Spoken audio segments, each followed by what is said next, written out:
En medio de masacres, motines y extorsiones, las personas privadas de la libertad buscan el camino a una verdadera rehabilitación social. ¿Qué oportunidades existen para la reinserción a la sociedad de los PPLs? La entrevista a la carta, en diálogo directo con los protagonistas de los hechos. Nos acompaña Yoconda Cabrera. Ella es presidenta de la Fundación Vida en Libertad. ¿Cómo está, Yoconda? Muy buenas tardes. Gracias, Gisela. Un privilegio estar aquí contigo y un honor dirigirme a la audiencia tan importante de FM Mundo. Yoconda, entiendo que la Fundación Vida en Libertad es una organización que brinda apoyo integral a personas privadas de libertad y también a sus familias con la finalidad de lograr una sociedad más segura, justa e inclusiva como principal mecanismo para lograr no solo un Ecuador más seguro, sino también menos violento. Este es un tema importantísimo, sobre todo en la época que estamos viviendo, todo lo que hemos pasado. Quisiera que nos diga un poquito por qué es tan importante esta reinserción de los PPLs a la libertad, a la sociedad. Gisela, la Fundación Vida y Libertad tiene 18 años trabajando dentro del sistema penitenciario. Tenemos 3 líneas de acción, una dentro de la cárcel, que son las de rehabilitación integral. Procuramos que tengan una rehabilitación integral hacia afuera y una de prevención con los niños. Es muy importante la rehabilitación dentro de las cárceles para que cuando salgan puedan reinsertarse de manera positiva, efectiva, saludable y permanente dentro de la sociedad. Si no ocurre eso, está pasando lo que tenemos ahora, hacinamientos en las cárceles. ¿Por qué? Porque tenemos un altísimo porcentaje de reincidencia, lo que nos habla de que esa persona que salió de la cárcel no sufrió una rehabilitación y entonces lo que sabe hacer o porque no tiene otra cosa más que hacer, regresa a los actos delictivos y a las cárceles. Como dicen algunos expertos, Yoconda, las cárceles se han convertido en un lugar para perfeccionar el delito, no para rehabilitar a los delincuentes. Las cárceles han cambiado efectivamente desde hace 18 años que entré por primera vez a una cárcel, desde un voluntariado y luego desde la fundación, han cambiado efectivamente. Sin embargo, creo que es importante que en este momento, para tener una rehabilitación integral dentro de las cárceles y recibir a personas en la sociedad para que se reinserten en la sociedad, es importante el compromiso y que todos como sociedad, el gobierno, el Estado, universidades, áreas de comunicación, organizaciones privadas, organizaciones sin fines de lucro como la nuestra, en verdad que creamos una suerte de unidad y de un pool para alcanzar una rehabilitación integral y realmente, como decimos nosotros desde la visión de la fundación, si logramos esta rehabilitación integral en el mayor número de personas que se encuentran dentro de las cárceles, que actualmente con el último censo son de alrededor de 31.321 personas privadas de libertad, si logramos que este 70% de personas sean rehabilitadas integralmente, tendremos en la sociedad personas que puedan insertarse y ser parte de la economía productiva de nuestra sociedad. Entonces es importante hacer esta rehabilitación. Yo siempre que hablo del tema de las cárceles me gusta mencionar al Centro de Detención de Menores, el Virgilio Guerrero en Quito, que hace algunos años yo tuve la oportunidad de conocer el trabajo al interior cuando estaba en manos de los curas, me parece, jesuitas, ¿no? Había un padre que hizo un trabajo de rehabilitación espectacular, porque no solo los rehabilitaba a los chicos dentro de las cárceles y les daban cursos y clases de diferentes actividades, ¿no? Para que tengan un futuro haciendo algo, un trabajo. Y después él se encargaba de conseguir empresas privadas que apoyen su proyecto y que no solo les donen dinero, sino que también, después de que los chicos salgan, los acepten dentro de sus empresas para poder trabajar. Y eso generaba mucha esperanza en la sociedad, yo creo. De repente eso, el Estado les quitó a los padres la potestad del Virgilio Guerrero, se hizo cargo, y hoy lo que tenemos es un desastre en las cárceles, ¿no? En todas, porque la de menores ya vimos del incendio provocado por un motín en el interior la semana anterior. ¿Es posible cambiar esto? ¿Retroceder a lo que una vez intentó hacer? Efectivamente, es de dominio público lo que está sucediendo en las cárceles y Nosotros tenemos, hay que conocer un poco la realidad de lo que está sucediendo en las cárceles, ¿no? Y debemos decir que a estos niños y jóvenes los estamos dejando atrás. Ujú. El 63% de los niños, por ejemplo, abandonaron sus estudios por falta de ingresos, dice el último censo, el de la PUCE en el año 2021. Y alrededor de más de 195.000 niños y niñas abandonaron también y dejaron de estudiar en Ecuador, y la causa, la pobreza. Entonces debemos entender que la pobreza es el principal factor que incide en la deserción escolar, y la pobreza sigue siendo el factor importante para que muchos niños sean cautivos de estos grupos de narcotráfico para llevar alimento a sus casas. No estamos justificando en este momento ningún acto delictivo, quiero poner como una premisa. Sin embargo, debemos comprender la realidad que está sucediendo al interior de las cárceles y en nuestra sociedad, porque debemos comprender que las cárceles son la otra cara de una misma moneda llamada sociedad ecuatoriana. Y como tú bien dices, habían estos programas, pero la sociedad no recibe a los niños, a los adolescentes, perdón, niños no, adolescentes y personas que estuvieron privados de su libertad, no son recibidos por la sociedad.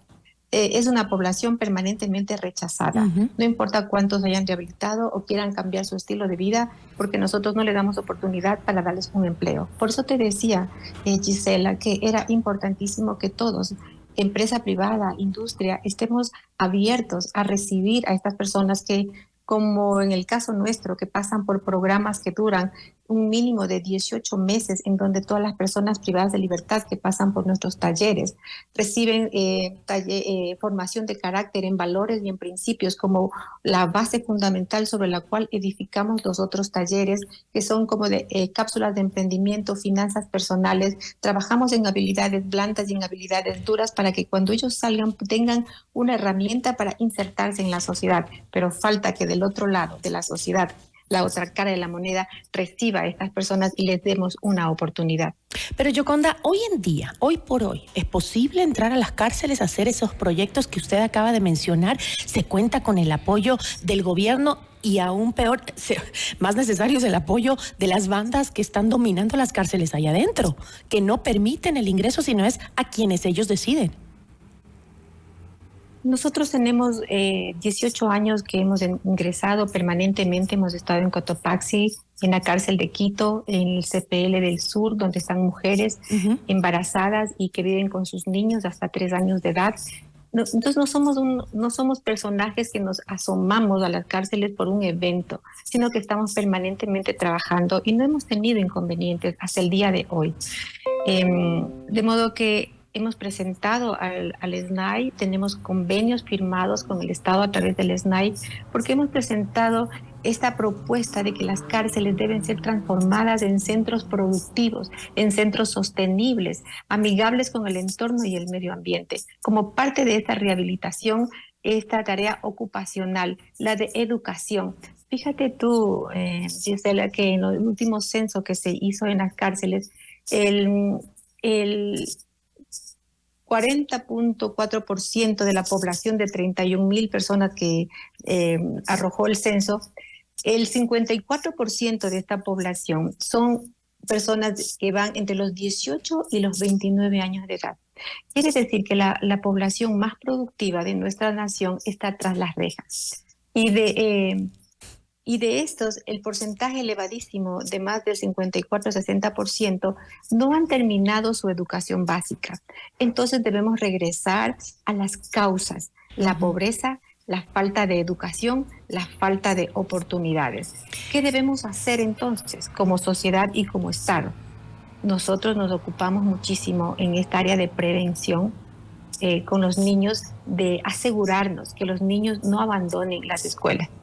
¿Y cómo manejamos? De esa manera. Dime. ¿Cómo manejamos, Yoconda, en este momento los discursos políticos de medidas mucho más duras para los PPLs en fin de garantizar la seguridad y no sé si es que eso sirve para también garantizar de paso la rehabilitación social de los PPLs, porque hay ese discurso hoy en día que hay que tener mucho más firmeza, mucho más dureza, y que en algunos casos hasta se mezcla con un tema en donde prolifera un abuso de derechos o un antiderechos, un discurso antiderechos en este momento electoral, en donde obviamente los ciudadanos queremos más seguridad y a veces no pensamos en las consecuencias que pueda traer esos discursos de mano dura, esos discursos antiderechos en algunos casos.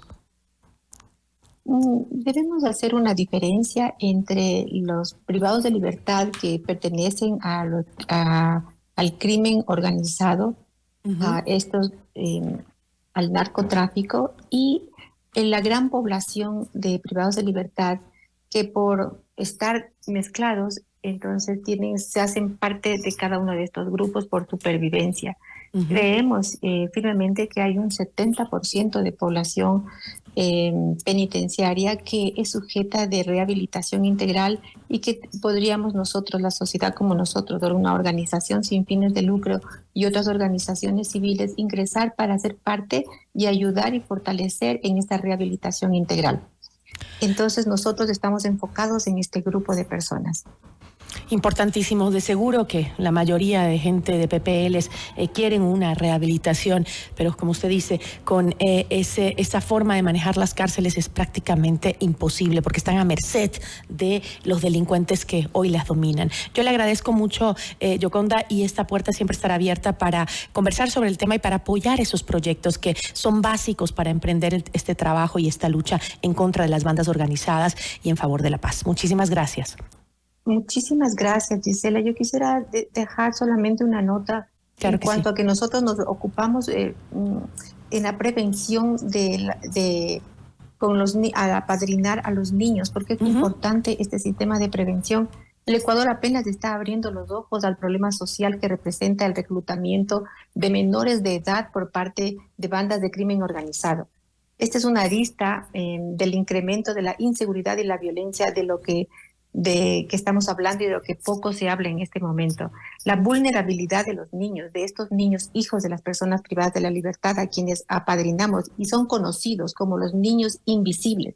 Tan invisibles, Gisela, que no se sabe si estudian, si trabajan, si se fueron, con quién viven, cómo viven, si son abusados. Y nos faltan las estadísticas, pero esta vulnerabilidad de este grupo de niños que viven en un abandono afectivo, que desempeñan roles de cuidadores de sus propios hermanos menores, incluso muchos de ellos que trabajan rápidamente y salen a las calles, esta vulnerabilidad es la que precisamente lleva a que estos niños, como no son incluidos en nuestra sociedad, entonces son bien aceptados en los grupos de narcotráfico y de pandillas, y además la vulnerabilidad de estos niños hace que ellos sean fácil presa de la trata de niños. Este es un problema muy grande y desde aquí, si no prevenimos esta problemática que está ocurriendo ya en el Ecuador, las cárceles volverán a llenarse y no vamos a tener una solución real. Tenemos que rehabilitar a las personas que están dentro, recibir a las personas rehabilitadas, trabajar con ellos como los acompañamos nosotros en nuestros programas que hacemos del seguimiento con las personas que salen de la cárcel o con libertad condicional, y la prevención en los niños. Los estamos dejando atrás, Gisela, estamos dejando atrás a un buen número de niños que son muy vulnerables y que son parte de nuestra sociedad. Mi llamado sería a que podamos sensibilizarnos con esta población de niños rechazadas y que podamos incluirlos. Yo soy abuela y estoy aquí porque soy abuela y quiero que mis generaciones puedan disfrutar de un país seguro, justo, inclusivo, y como mis nietos, quisiera que todos los niños de Ecuador tuvieran la oportunidad de terminar su escolaridad, de trabajar dignamente cuando ya sean adultos y que sean bien acogidos en todo espacio. Yoconda, yo le agradezco por ese mensaje tan importante y espero que haya calado en toda la sociedad, porque somos todos los artífices de un país más seguro para nuestros hijos y nuestros nietos, ¿no? Si no empezamos ahora a preocuparnos por esos niños, si no empezamos ahora por preocuparnos para esas personas que están en la cárcel y que quieren una rehabilitación y salir a reinsertarse en nuestra sociedad, si todos no ponemos nuestro granito de arena acogiéndolos, pues esto no se va a solucionar nunca. Le agradezco mucho. Muchísimas gracias, Gisela, por este espacio. Una buena tarde. Nos acompañó Yoconda Cabrera. Ella es presidenta de la Fundación Vida en Libertad.